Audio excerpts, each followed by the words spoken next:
either after just doing this on a much smaller scale. I totally get it. Well, the highlight, for me, this will be the self-indulgent part of our chat. I mean, I shot Andy Warhol. I mean, I can't even. Phenomenal, brilliant. Lily, you were everything. Valerie Solanas, I saw it in the theater at the crack of dawn. It was like the first show at the Angelica, and there was nobody in the theater. I was with like one other person, like blown away. Let me just say Hmm. that. Oh, What was that experience like? it was amazing. Now that was the one I usually say that one first when people say what was one of your favorite roles, but you didn't quite ask that. You said, but that was really probably my favorite experience. And part of it's because Mary Herron and I kind of created her together because there was like nothing written about her. There was the Scum Manifesto, and she was in 2 pages in a book about feminism and the fucking revolution. I don't know what. She was 2 pages. Nothing was written about that woman. And so Mary did all this research. And so, it was at the peak of the 90s in the sense of, you know, no one ever questioned Mary casting me. Uh, we were we you had Christine Vachon who was leading the way and giving us what we needed. It was recreating the 60s. Like the set production designer was amazing. Everything looked authentic. It was the friggin' best. It was the best. Is it harder than when you play someone real? Or I guess in this Yes. situation, it is. Yeah. Not as much here because nobody really knew. I got shit from people who did know her, but I didn't have a pressure, unlike, for instance, um what's his name went through with Dylan, which I thought he did amazing, and that's not easy. Um, I'm just blanking on his name because I'm older and there's a lot of shit in the head. But like I was gonna play Janis Joplin. Like we had all the Janis Joplin stuff for with Nancy Savoca years ago, and we had everything except Mercedes Benz. We even had her sister's kudos, which isn't easy.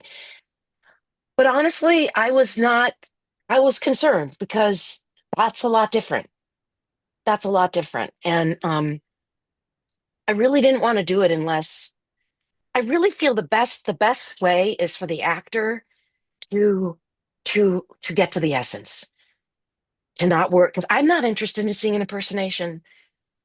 I don't know if a lot of other people are because it doesn't hit our heart, you know. And the best ones for me are people that didn't worry about trying to be perfect, but just fucking got to the heart of that person. And boy, and Dylan, I mean, Jesus, to do it with Dylan is like really hard. Sorry, I'm blanking on his name. What the hell's his name? Who played in the movie? Yeah, I'm blanking the on the young name guy, too. Timothy Chalamet? yeah, Yes. Chalamet. Okay. Yeah, Okay. I yeah, wasn't sure that's what you meant. yeah. I mean, that's like that is one of the hardest roles I think to pull off. And he did. So wow. You thought he did phenomenal. I do.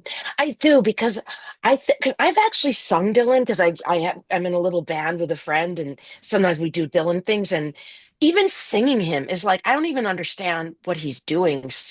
When I'm trying to sing him, I'm like, what the hell is this guy doing? I don't know. I don't understand where he's going with the next note. Like I'm like, what level are you on? And then to play that, whoa. I thought it was great too. I mean, I Yeah. think Timothy Chalamet is phenomenal anyway, but I thought that was like the career. It was You know what another one phenomenal. that I thought was amazing was the Grey Gardens. Did you see the musical? Not the musical, With no. you didn't see the musical, No. or the play, or Greif, Michael Greif did it, and you didn't I hear about that saw in New like York? no, I heard about it, but I wasn't here like for most of it. Oh, And you might then have been in LA or something. yeah, She did it. Again, I'm blanking on her name, but that's a really hard character, Edie, the young Edie, I think. Do you know the documentary? yeah. Well, Drew Yeah. Barrymore, I know I thought was great when because she played Little Edie Oh, I didn't in even the see past. that. Okay, Yeah, because I'm obsessed with the documentary because I saw it before it was like on VHS cassette. Like that was my favorite doc. I was obsessed with the Maisley brothers. And anyways, the musical was amazing. Um, interesting. the great actress. She's in a lot of things. Anyway, she got Edie. I didn't see Drew, but you said she nailed it too. So excellent. She was great. Do you do anything? What do you do? Like, so I mean, you said like Valerie Solanas, like people that knew her had issues with your performance. I mean, not that, like, do people then tell you? Is that like does that affect you, or is it like that's Yeah, not what it does? it's hard. I wish I was one of those actors that, but I think a lot of actors are sensitive or vulnerable to that. I sometimes feel like I have a little less skin, but or maybe less self-esteem or less kind of, like even though I'm like can say I can have like a fuck you on one level and then on another level I'm like, oh no, I'm awful. Um, I don't know. It's who knows why, but that's one of my things. And so yeah, that like Lou Reed. Lou Reed didn't like he didn't like that I was doing Valerie at all. He was furious the project was being made. I love Lou Reed. That was like, oh damn it. And we were shooting right across from his apartment. Oh my God. It was awful. Saw him come out. I thought, oh my God. Or like I'd run in because he was in the village. I'm in the village, I'm like running into him, like, oh shit, he hates me.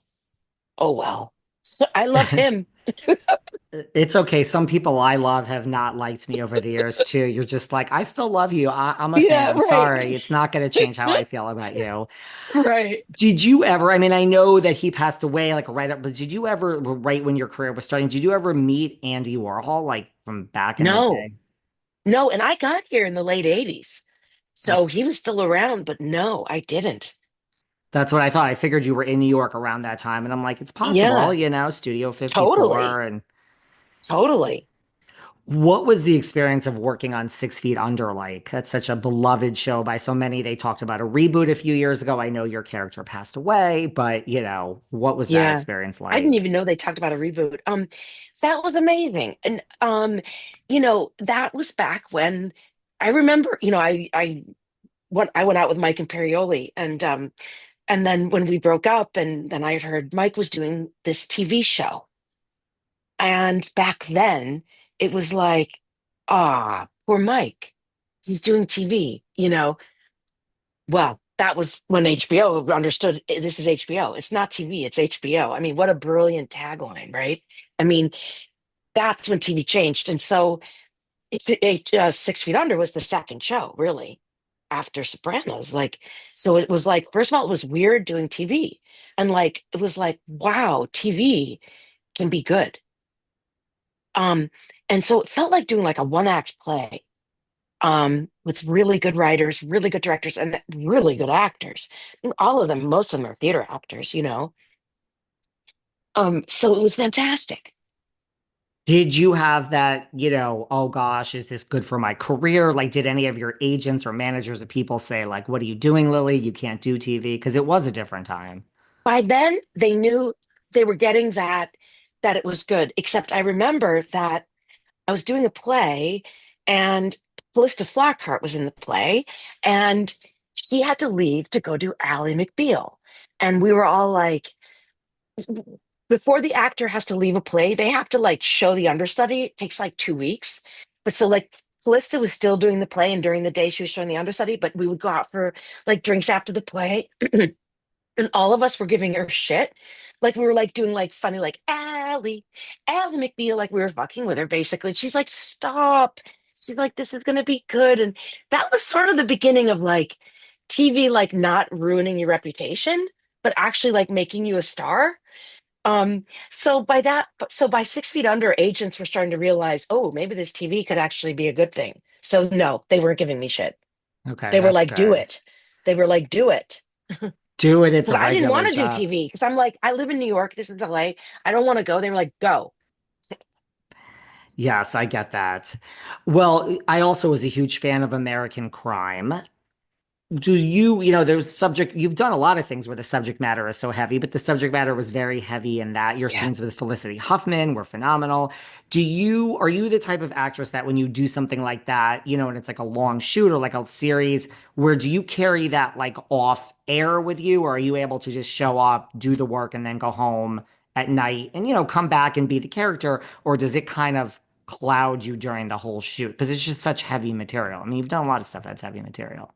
Yeah, no, that's a great question. And that I actually started working on a one woman show before the book. about birds were in it. Of course, it was called Birdland, but a lot of it was about what you're talking about. And the Greeks had one of the reasons for masks in the Greek days was not just to be heard, but it was also to protect the actor from the character. And it was a ritual. And there were ways.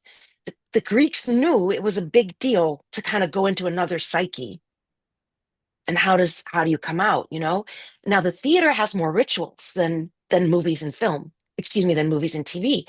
So like there's the expression wipe your feet at the stage door.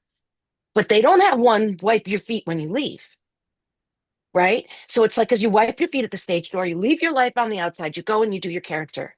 But what do you do? And that's been a question of mine because I have suffered. I do try to leave, but I've had to find ways. Birds are a way, frankly, that how I can sort of cross back into my life. And another way that I have to find with each project I'm on, because what might have worked for the last one doesn't work for this one. What